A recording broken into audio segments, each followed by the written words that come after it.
بسم اللہ الرحمن الرحیم۔ السلام علیکم عزیز طلباء، آج کا ہمارا موضوع ہے امدادی افعال۔ اردو میں امدادی افعال کا استعمال اکثر اوقات کیا جاتا ہے۔ امدادی افعال کسی بھی جملے میں اصل فعل کے ساتھ اپنا وجود رکھتے ہیں اور جملے میں عموماً اصل فعل کے بعد امدادی افعال کا استعمال جو ہے وہ آتا ہے۔ امداد کا لفظی معنی مدد کرنے والا اور فعل کے معنی کام کے ہیں۔ اردو میں ہم فعل کی مختلف اقسام کا مطالعہ پہلی جماعتوں میں کر چکے ہیں، جن میں فعل ماضی، فعل حال، فعل مستقبل وغیرہ شامل ہیں۔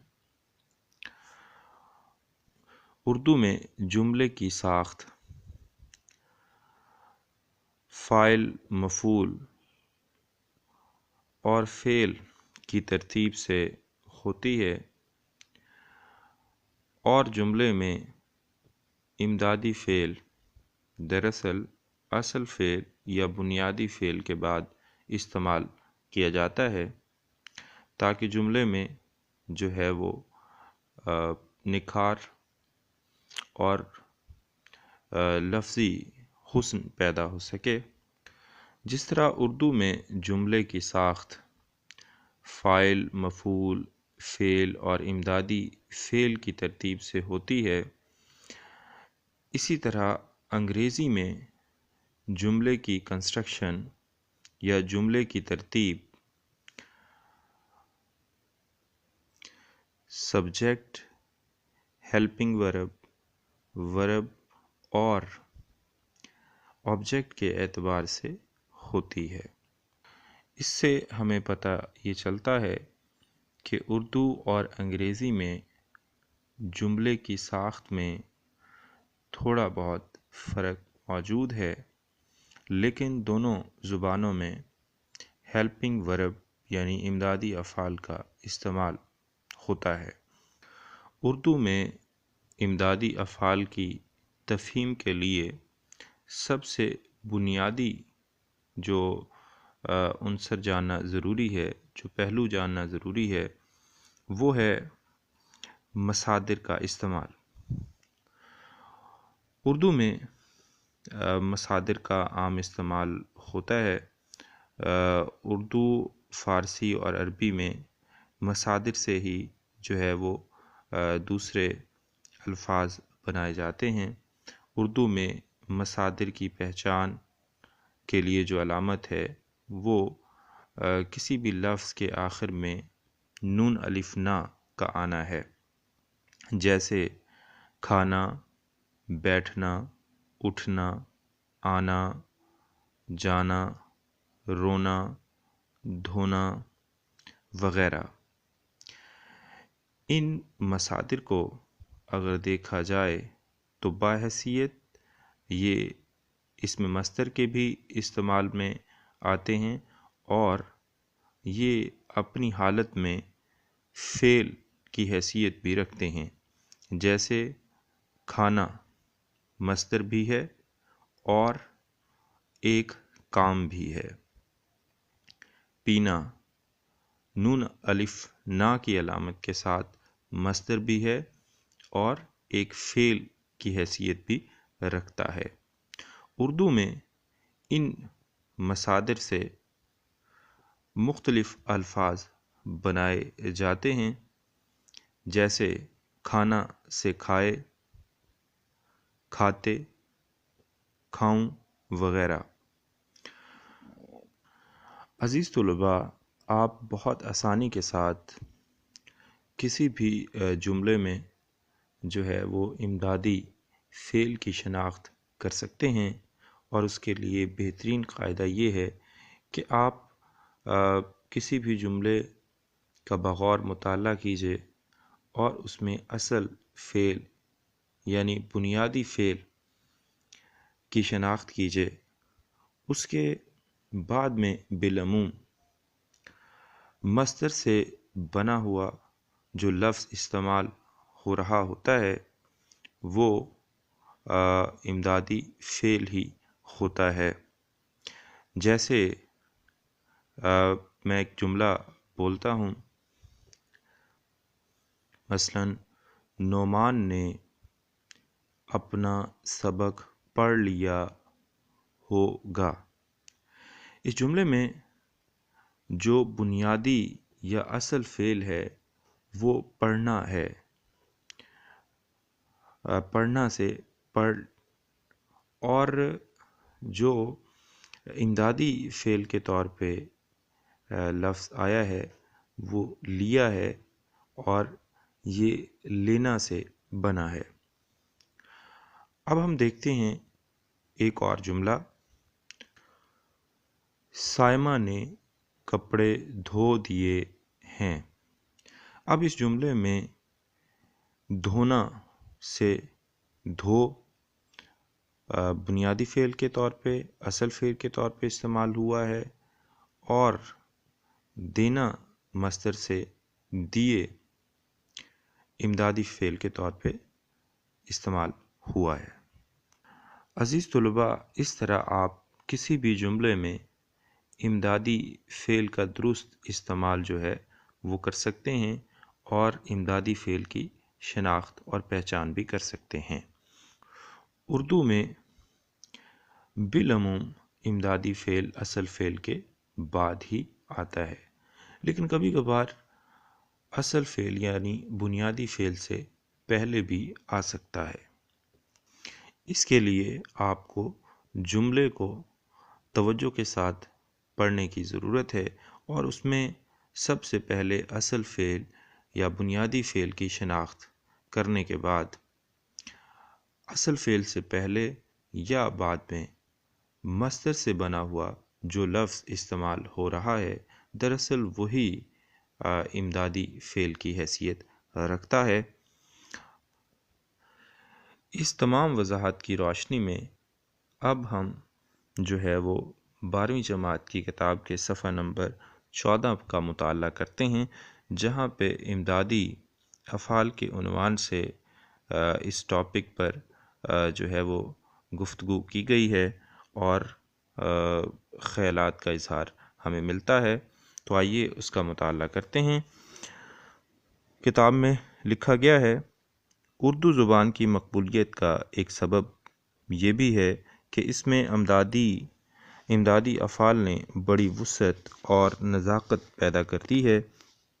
تحریر و تقریر میں اکثر اوقات اصل فعل کے ساتھ کوئی دوسرا فعل یا اس کا جزو استعمال کیا جاتا ہے، جس سے اصل فعل کے معنوں میں تھوڑا بہت تغیر پیدا ہو جاتا ہے۔ اس طرح اصل فعل کے معنوں میں زیادہ قوت پیدا ہو جاتی ہے، یا کلام میں کوئی حسن و خوبی یا فصاحت و بلاغت آ جاتی ہے۔ وہ افعال یا ان کے اجزاء جو اصل فعل کی مدد یا معاونت کے لیے آتے ہیں امدادی افعال یا فعل معاون کہلاتے ہیں۔ اس ضمن میں یہ بات ذہن نشین رہنی چاہیے کہ تمام بنیادی افعال امدادی افعال کے طور پر استعمال نہیں ہوتے، اور تمام امدادی افعال بھی بنیادی افعال نہیں ہوتے۔ مثلا چکنا، سکنا، لگنا وغیرہ۔ اردو میں بالعموم استعمال ہونے والے امدادی افعال جن مصادر سے بنتے ہیں وہ یہ ہیں: دینا، لینا، آنا، جانا، ڈالنا، پڑھنا، رہنا، ہونا، بیٹھنا، اٹھنا، پانا، کرنا، نکلنا، چاہنا، رکھنا وغیرہ۔ عام طور پر امدادی فعل اصل فعل کے بعد آتا ہے، جیسے امدادی افعال دینا اور لینا کی مناسبت سے یہ جملے: میں نے اسے سمجھا دیا ہے۔ دوسرا جملہ ہے، یہ رقم رکھ لیجئے۔ اب اگر ہم ان دونوں جملوں کو دیکھیں تو جو پہلا جملہ ہے میں نے اسے سمجھا دیا ہے۔ اس جملے میں سمجھانا بنیادی فعل ہے اور یہاں اس کا استعمال ہوا ہے سمجھا کے طور پہ، اور دینا سے دیا امدادی فعل کے طور پہ آیا ہے۔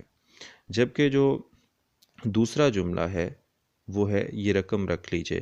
اب اس میں رکھنا مصدر سے رکھ اور لینا سے لیجئے کا بطور امدادی فعل استعمال ہوا ہے۔ آگے لکھتے ہیں، لیکن کبھی کبھی امدادی فعل اصل فعل سے پہلے بھی آ جاتا ہے، جیسے ثریا سے زمیں پر آسمان نے ہم کو دے مارا۔ اب اس جملے میں دینا مصدر سے دے یہ امدادی فعل کے طور پہ استعمال ہوا ہے، اور مارنا سے مارا یہ اصل فعل ہے۔ ایک اور جملہ ملاحظہ کیجئے، اور تو اور وہ مجھ کو بھی لے ڈوبا۔ اب اس جملے میں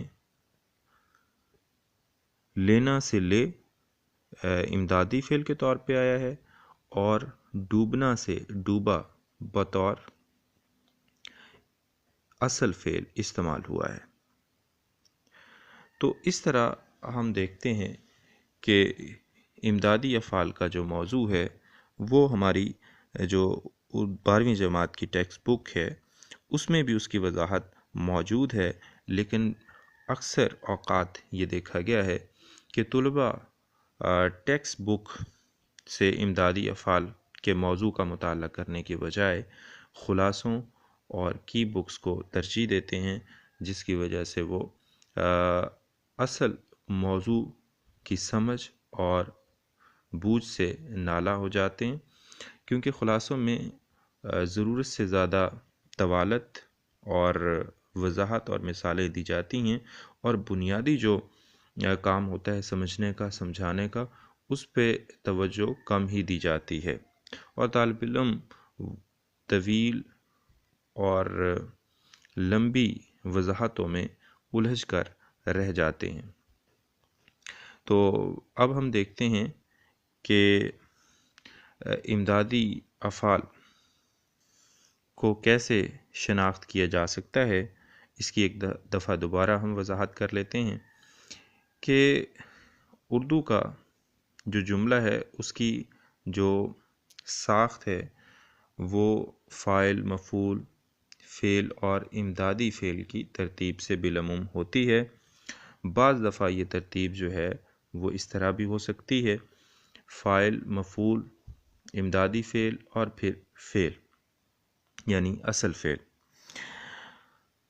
طلباء کا کام یہ ہے کہ وہ سب سے پہلے جملے کو توجہ کے ساتھ پڑھیں اور اس میں یہ سمجھنے کی کوشش کریں کہ اس جملے میں اصل کام کون سا بتایا جا رہا ہے، اصل کس کام پر بات ہو رہی ہے، کس فعل پر بات ہو رہی ہے، اور جب وہ اصل فعل کی شناخت کر لیں گے تو اس سے پہلے یا اس کے بعد میں جو مصدر سے بنا ہوا لفظ استعمال ہو رہا ہے وہ امدادی فعل کی حیثیت رکھتا ہے۔ اس طرح اگر طالب علم جو ہے وہ جملے میں امدادی فعل کی شناخت کرتے ہیں تو ان کے لیے امدادی فعل کو پہچاننا اور تلاش کرنا کوئی مشکل امر یا کام نہیں رہتا۔ لیکن بدقسمتی سے طلباء سے اگر یہ سوال کیا جائے کہ جملے کی ساخت کیا ہے تو بہت سے ہمارے طلباء کو جملے کی اردو میں ساخت کا ہی علم نہیں ہوتا، اور امدادی افعال کو سمجھنے کے لیے سب سے پہلا کام جو ہے وہ جملے کی ساخت کو سمجھنا ہی ہے۔ اگر جملے کی ساخت جو ہے وہ سمجھ میں آ جائے تو اس کے بعد جملے میں امدادی فعل کی شناخت کوئی مشکل کام نہیں رہتا۔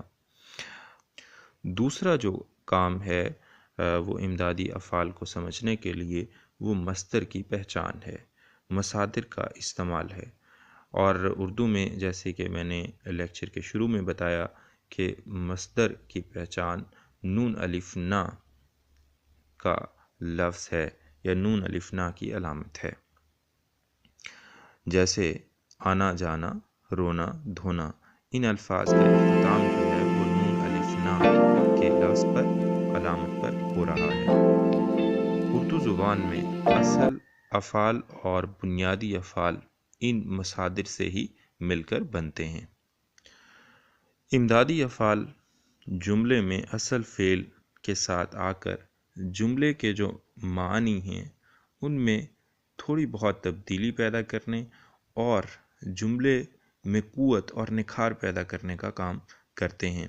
جس طرح ہم یہ جملہ اگر دیکھیں، اس نے کتاب پڑھ لی ہوگی، تو اس میں جو پڑھنا سے پڑھ بطور اصل فعل کے استعمال ہوا ہے اور لینا سے لی وہ امدادی فعل کے طور پہ آیا ہے۔ اگر ہم اس جملے کو اس طرح بیان کر دیں، اس نے کتاب پڑھی، تو بات تو تب بھی ہو جائے گی، لیکن اس میں وہ قوت، وہ نکھار نہیں ہوگا جو اس جملے میں ہمیں نظر آتا ہے کہ اس نے کتاب پڑھ لی ہوگی۔ تو دراصل امدادی فعل اصل فعل کے ساتھ مل کر جملے میں نکھار اور قوت پیدا کرنے کا کام بھی کرتا ہے۔ طلباء کو چاہیے کہ وہ امدادی افعال پر مبنی اس لیکچر کو سننے کے بعد خود سے 5 جو جملے ہیں وہ کم از کم ضرور بنائیں، اور ان جملوں میں جو ہے وہ مصادر کا بطور اصل فعل کے استعمال اور بنیادی فعل کے طور پہ استعمال کے ساتھ ساتھ جو ہے وہ امدادی فعل کے طور پہ استعمال بھی کریں، اور ان جملوں میں جو ہے وہ فاعل، مفعول اور اصل فعل اور امدادی فعل کی شناخت بھی بتائیں۔ تو اس کے ساتھ ہی آج کا جو ہمارا موضوع ہے وہ اپنے اختتام کو پہنچا۔ امید ہے کہ آپ کو امدادی افعال کی سمجھ آ گئی ہوگی، اور اب امدادی افعال کا موضوع آپ کے لیے مشکل نہیں رہے گا۔ اسی کے ساتھ السلام علیکم، اللہ حافظ۔